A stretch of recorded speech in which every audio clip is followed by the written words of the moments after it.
Hello दोस्तों आज की हमारी वीडियो में हम बात करेंगे सेक्शन 3 सब सेक्शन 5 और सेक्शन 190 के बीच क्या डिफरेंस है। मैंने इस वीडियो से पहले 2 वीडियोस बनाई थी जिसमें मैंने ज्वाइंट लायबिलिटी को डिटेल में डिस्कस किया था और कंस्ट्रक्टिव लायबिलिटी को डिटेल में डिस्कस किया था।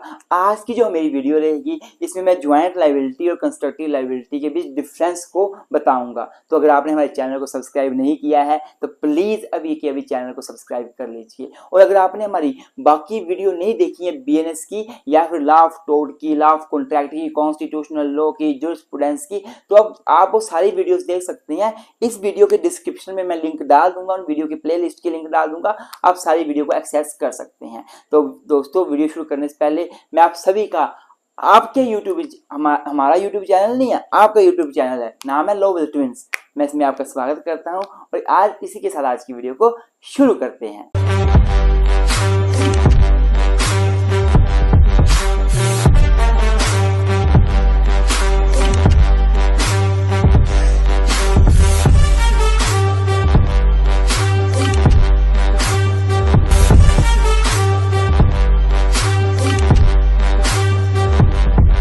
तो स्टूडेंट्स अगर मैं डिफरेंस की बात करूं तो यहां पे मैं लिखूंगा सेक्शन 3 सब सेक्शन 5 के बारे में, जो कि है ज्वाइंट लायबिलिटी या कॉमन इंटेंशन आप इसको बोल सकते हैं। यहां मैं बात करूंगा सेक्शन 190 की, जो बेसिकली कंस्ट्रक्टिव लायबिलिटी से डील करता है। तो सबसे पहले अगर सेक्शन 3 सब सेक्शन 5 को अप्लाई करना हो तो सबसे पहले जरूरी क्या है, हम नंबर ऑफ पर्सन की बात करेंगे।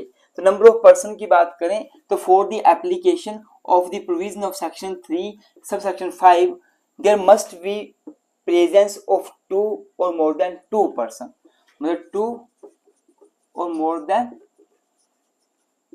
2 पर्सन होने चाहिए तभी ये सेक्शन अप्लाई होता है। लेकिन वहीं अगर मैं बात करूं सेक्शन 190 की तो इसको अप्लाई करना हो तो प्रेजेंस ऑफ 5 और मोर देन 5 पर्सन होना बहुत जरूरी है। मतलब there must be presence of 5 और मोर देन 5 पर्सन। ये बात आपको पता लग चुकी है, आपको पता भी है। अब दूसरा अगर मैं डिफरेंस देखूं तो मैंने आपको बताया था जो सेक्शन 3 सब सेक्शन 5 है ना, it does not create any specific offence. ये स्पेसिफिक ऑफेंस नहीं क्रिएट करता। जैसे बीएनएस में बहुत सारे ऑफेंसेस क्रिएट किए हुए हैं, जैसे मर्डर है, जैसे कि रेप है, थेफ्ट है। तो section 3 sub section 5 does not create any specific offence. It does not create any specific offence. ये कोई स्पेसिफिक ऑफेंस नहीं क्रिएट करता है। It is only rule of evidence, it is only a rule of evidence. But यहीं अगर मैं बात करूं सेक्शन 190 की तो मैं आपको बताना चाहूंगा it creates a specific offence, it creates a specific offence. ये स्पेसिफिक ऑफेंस क्रिएट करता है। अगर मैं बात करूं सेक्शन 190 की, ये स्पेसिफिक ऑफेंस क्रिएट करता है और यहाँ पे पनिशमेंट भी दी जाती है, पनिशमेंट मिलती है। यहाँ कोई पनिशमेंट का प्रावधान नहीं है, पर यहाँ पे पनिशमेंट का प्रावधान भी है। जब आप डिटेल में पढ़ेंगे आपको समझ आएगा।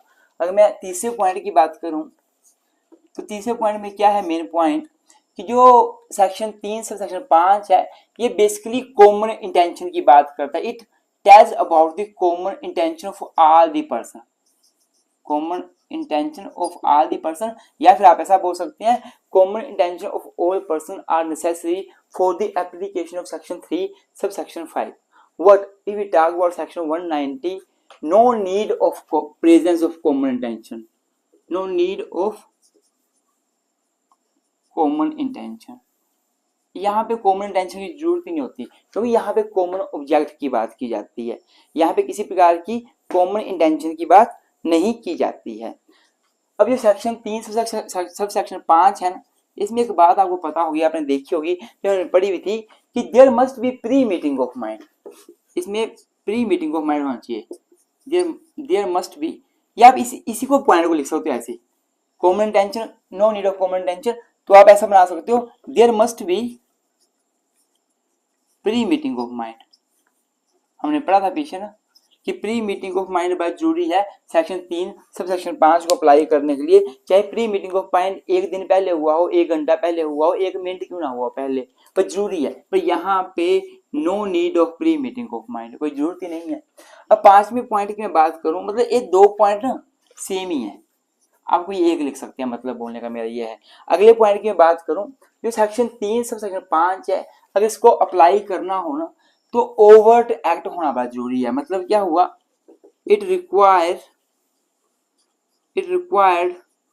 ओवर्ट एक्ट, अर्थात अगर इस सेक्शन को अप्लाई करना है आपने, इसके अंतर्गत इसको लाइबल करना है तो ओवर्ट एक्ट होना चाहिए। मतलब क्या हुआ, अगर 2 या 2 से ज्यादा व्यक्ति कोई रॉन्गफुल एक्ट करने के बारे में सोच रहे हैं, उनकी इंटेंशन है, पर वो कुछ करते नहीं है, सोचते नहीं है, तो हम उनको लाइबल नहीं कर सकते। ओवर्ट एक्ट होना बहुत जरूरी है, उनको कुछ करना भी चाहिए। लेकिन यहाँ पे क्या है, no need of overt act, overt act की जरूरत नहीं होती। मतलब क्या होता है, mere membership is necessary, mere membership is necessary. मैंने आपको पीछे बताया ना, पिछली वीडियो में मैंने आपको बताया ना पिछली वीडियो में कि इसमें मेयर मेंबरशिप ही काफी होती है बंदे को लाइबल करने के लिए। अर्थात अगर आप किसी अनलॉफुल असेंबली के मेंबर बन जाते हो, आप कुछ भी नहीं करते, मान लो 10 लोगों की अनलॉफुल असेंबली है, गवर्नमेंट ने बोल दिया ये अनलॉफुल असेंबली है, इसको डिक्लेयर कर दिया और बोल दिया डिस्पर्स हो जाओ, अलग अलग हो जाओ। 10 लोग बैठे हुए हैं और आप भी 11वें बंदे आए वहां बैठ गए, आपको पता था कि गवर्नमेंट ने अनलॉफुल असेंबली बोल दिया, फिर भी आप बैठ गए। बाद में क्या हुआ, उन 10 बंदों में से मान लो कोई 4 बंदों ने दंगे कर दिए, बसों को आग लगाना शुरू कर दी, घरों को जलाना शुरू कर दिया, दंगे बढ़ गए, क्राइम करना शुरू कर दिए, तो सारे के सारे 10-11 आप जो हैं बाद में आए, सारे के सारे बंदे लाइबल होंगे। आपने चाहे कोई ओवर एक्ट नहीं किया, आपने कुछ नहीं किया, आप तो आराम से बैठे हुए थे, आपने कोई गलत काम नहीं किया, आप बैठे थे, अनलॉफुल असेंबली के मेंबर ही थे, पर मेयर मेंबरशिप इज नेसेसरी, सिर्फ आपकी मेंबरशिप से ही क्या हो जाएगा, काम हो जाएगा, आप लाइबल हो जाएंगे, आपने चाहे कुछ भी ना किया हो, है ना। अब मैं बात करूं सेक्शन 3 से सेक्शन 5 की, इसमें कॉमन इंटेंशन वर्ड बहुत यूज होता है। Word the term common intention has not been defined anywhere, has not been defined anywhere, common intention term कहीं डिफाइन ही नहीं है, आपको कहीं पढ़ने को मिलेगी नहीं। लेकिन अगर मैं कॉमन ऑब्जेक्ट की बात करूं ना, तो मैंने आपको पिछली वीडियो में बताया था, कुल मिला के 5 या 6 कॉमन ऑब्जेक्ट हैं जो दिए हुए हैं हमारे लॉ के अंदर। कहाँ दिए हुए हैं, सेक्शन 189 क्लोज 1 जो है, ये deal with the common object. This section provides the 5 common object, 5 या 6 कॉमन ऑब्जेक्ट प्रोवाइड करता है, मतलब कॉमन ऑब्जेक्ट की संख्या दी हुई है, उनको डिफाइन किया हुआ है। What term common intention has not been defined anywhere, तो ये भी एक इसका अच्छा डिफरेंस है। और लास्ट में क्या करना है आपने कि there must be common intention of all the person under section 3 sub section 5।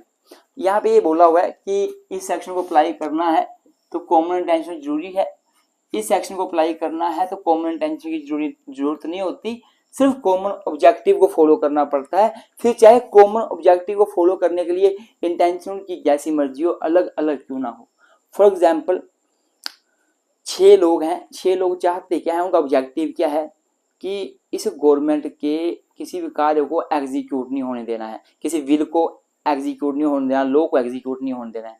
6 लोगों का ये उद्देश्य है, पर 6 लोगों की जो इंटेंशन है वो अलग अलग है। उद्देश्य ये है कि गवर्नमेंट के विल को एग्जीक्यूट नहीं होने देंगे या फिर एक्ट को एग्जीक्यूट नहीं होने देंगे, पर 6 में से एक बंदा ऐसा इसलिए करना चाहता है क्योंकि वो ऐसी कम्युनिटी से बिलोंग करता है जिसको उसका इफेक्ट होगा, तो वो इसलिए नहीं करना चाहता। एक बंदा उसकी इंटेंशन क्या है, बेसिकली उसकी इंटेंशन है कि मेरे को ये नुकसान करेगा, मैं इस कम्युनिटी से बिलोंग करता हूँ जिनको नुकसान करने वाला बिल है, एक्ट है, इसलिए मैं इसको पास नहीं दूंगा। पर एक ऐसा बंदा है जिसको कम्युनिटी से लेना देना नहीं है, पर वो घर में बेला बैठा हुआ था, फ्री बैठा हुआ, चाय शाय पी रहा था, बोर हो रहा था, उसको लगा चलो यार बाहर जाके हम भी थोड़ा मतलब शरारतें करके आते हैं, उसका काम है, बोर हो रहा था, टाइम पास करने पहुंच गया। मतलब एक की इंटेंशन जो है वो ये है कि ये बिल इसलिए पास ना हो क्योंकि ये मुझे इफेक्ट करेगा, मैं इस कम्युनिटी से हूँ। दूसरा बंदा कम्युनिटी से लेना देना नहीं है, वो क्यों आ रहा है, मजे करने के लिए, उसकी इंटेंशन क्या है, एंजॉय करना, बोर हो रहा है घर पे तो टाइम पास करने आ रहा है। तो मतलब ये डिफरेंस, जो कॉमन ऑब्जेक्टिव में लोग हैं जो 5-6 हैं, उनकी इंटेंशन अलग अलग हो सकती है, पर यहाँ पे इंटेंशन सेम ही होनी चाहिए। तो ये सारे डिफरेंस आप लिख सकते हैं और यहाँ से क्वेश्चन 10 या 20 नंबर में जरूर आता है, तो आपने अच्छे से पढ़ लेना है। अगर आप सिंपल भाषा में लिखना चाहते हैं, हमारे नोट्स परचेज करना चाहते हैं, वो भी कर सकते हैं। नोट्स परचेज करने के लिए आप हमें 9816492276 पे व्हाट्सएप पे मैसेज कीजिए, या फिर 9816634276 पे आप मैसेज करके नोट्स बाई कर सकते हैं। और तो और अगर आप वीडियो लेक्चर लेना चाहते हैं, पेड वीडियो लेक्चर, तो वो भी ले सकते हैं, हमारी क्लासेस ज्वाइन कर सकते हैं, डिटेल्ड रेगुलर लेक्चर हम लेते हैं, वो रेगुलर आप ज्वाइन कर सकते हैं। इस वीडियो के डिस्क्रिप्शन में मैं अपने एप्लीकेशन के लिंक भी दे दूंगा, आप डाउनलोड कर सकते हैं, लेक्चर भी बाई कर सकते हैं, जो आपका मन करता है आप कर सकते हैं। अगर नोट्स बाई करने कीजिए, नहीं करने मत कीजिए, पर इस चैनल को सब्सक्राइब जरूर कीजिएगा, लाइक जरूर कीजिएगा और आपके दोस्तों के साथ शेयर करना ना भूलें। थैंक यू सो मच, मिलते हैं किसी नई वीडियो में।